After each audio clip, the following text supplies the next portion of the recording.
We've heard a lot about you, Marcy Playground. You have quite a reputation in San Francisco. All these fucking horrible people that the real world's casting, and they're fucking pricks. All these gentrified fucking upper class people think that they can take over the city. I guess what everyone's wondering is, are you insane? No, I do what I can with what I have. I do as many shows as I can. I have several titles: Miss Cowgirl, Diva, Disaster, Mess. I try to put on a persona that I'm kind of saying. I grew up on the reservation, so I had that Native American fight in me, and I grew up in Indiana, so I had that KKK fight in me. So You were in the KKK? No, my family back in Indiana is part of the KKK. That's why I moved to that explains it. To California, because I don't like white hoods to this day. Ghosts scare me because of that. Just seeing the racism from one side and seeing the Native American peaceful side.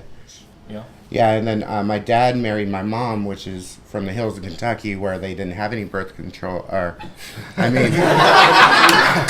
like that. So when you have those crazy outbursts behind there, you're going, I'm just like gonna say what I feel, even though I know it's kind of crazy. Yeah, I mean, that's beautiful. I love it. That's what I've been taught. I mean, I've been told to speak my mind, and if that offends people, sorry, but they're fucking gentrified little fucking mama's boys, mama girls that get everything fucking paid for them.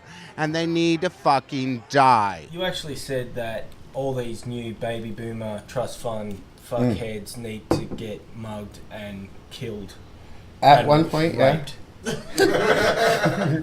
And this is the mellow strain. I mean, I miss the days where you walk down to Civic Center and see like a person with a parrot on his shoulder, and then walk down a couple more feet and see a person with a chicken just flapping. Just like cluck cluck. That's like, San Francisco. Yeah. Go into Hippie Hill and actually see people doing marijuana instead of crystal meth and Molly and all that other shit. It's like, we have to get back to our roots. We have to care about each other instead of looking down at our cell phones. We need to see the architecture that is San Francisco. It's so beautiful, but people are always down, and that's why they're so bitter. But I do a lot of things for like the Imperial Court and for the Sisters of Perpetual Indulgence and Bay Positives and Project Open Hand and all these great organizations.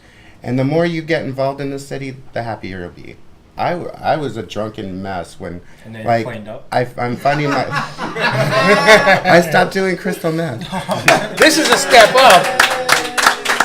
You know? And Coke every night and K's and... Yeah, but that's a good point. It's like you can come to the city and you can look at it in one of two ways. You can think it's just like high school, it's all these cliques, fuck these people, and you can believe that for the rest of your life. Or you can say, wow, there's also all these little organizations around here that are very, the sisters and all these outreach organizations, and you can join that and hang out with them. It's amazing. Yeah. You get to choose your destiny. You get to choose who you can hang out with. You can be miserable and hang out with the people that are miserable, or you can make your life...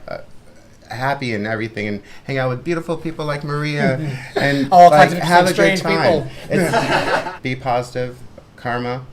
Make sure you don't burn your bridges, because that's the way people like end up leaving the city the fastest, is burning your bridges. Acknowledge people. Be thankful that you live in a city where there's so much support. It's kind of like being in heaven, isn't it? Yeah, I think so, because the this fog helps a little bit. 1-800. I was in the Fisherman's Wharf and I saw the fog rolling, and I felt like I was heaven. Yeah, it really is. There's a lot of human poo on the ground for heaven. I always thought there'd be less human poo. Heaven is being able to look at anything and say, doesn't matter, I'm still in heaven. Yeah. That's heaven. If you're going to give it advice to yourself, you're talking to yourself, you're 5 years old, channel some energy back in time. It gets better. And this too shall pass. Mm-hmm. Right? You don't begin flawless, you become flawless. And honey, I'm fucking flawless. All right. Marcy Playground. Thank you. Let's light up some more.